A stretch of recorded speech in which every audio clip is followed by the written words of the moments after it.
Hi everyone, my presentation today is going to be about the different blood types that are carried out in our system and how we can determine which type we are. Also, I will be going into details about the transfusion process and how dangerous will be to be transfused with a mismatched blood type. The first point will be to identify the 4 different types of blood. They are A, B, AB, and O. They are determined based on the antigens present on the surface of the red blood cells. These antigens are certain particles attached to the surface of the red blood cells that make our immune system react. If you are A blood type, you will have A antigens attached to it. The second important part determining your blood type will be determining your Rh factor.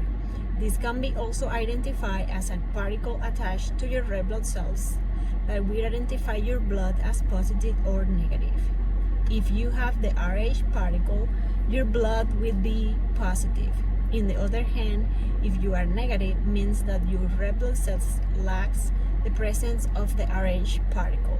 The most common blood type in the US is the O positive with 38% prevalence according to the Cleveland Clinic article, followed by the A positive with 33%.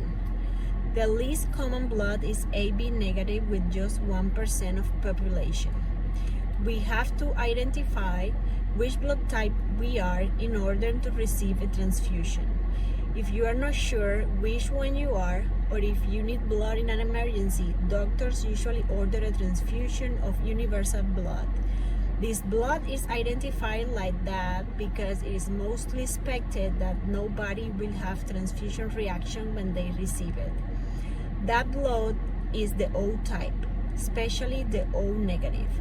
Unfortunately, only 7% of the population is O negative blood type, which made donations hard to find.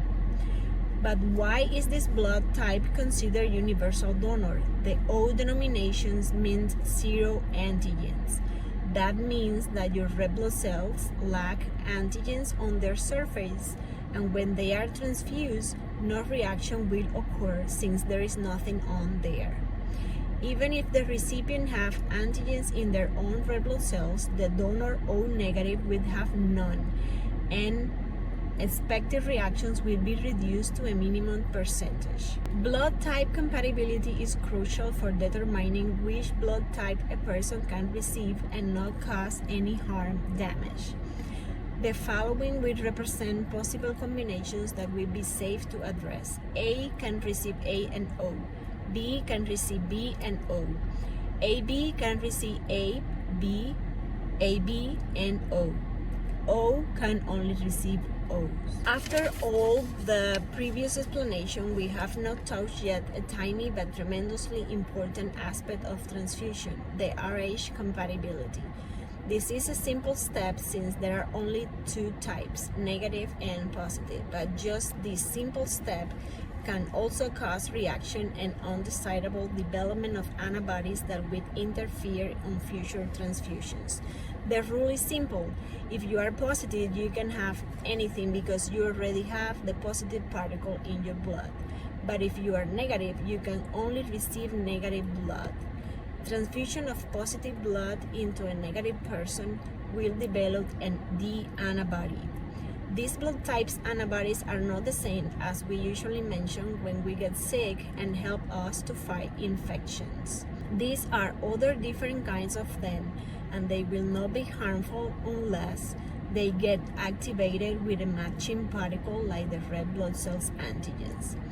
This D antibody is crucial for women that are Rh negative because developing of this will prevent them from getting pregnant in the future or having stillborn or miscarriage pregnancies. The last aspect to talk about is transfusion risk and mismatching blood. This is tremendously serious and life-threatening. Symptoms of reactions could range from fever, urticaria, allergies, chills, etc., or could be serious as acute immune hemolytic reaction. This is a very rare but dangerous reaction. It causes the blood to hemolyze. In other words, your red blood cells will break down and you will not have cells to carry oxygen to your organs. The kidneys could be seriously affected and even life could be in danger or lost.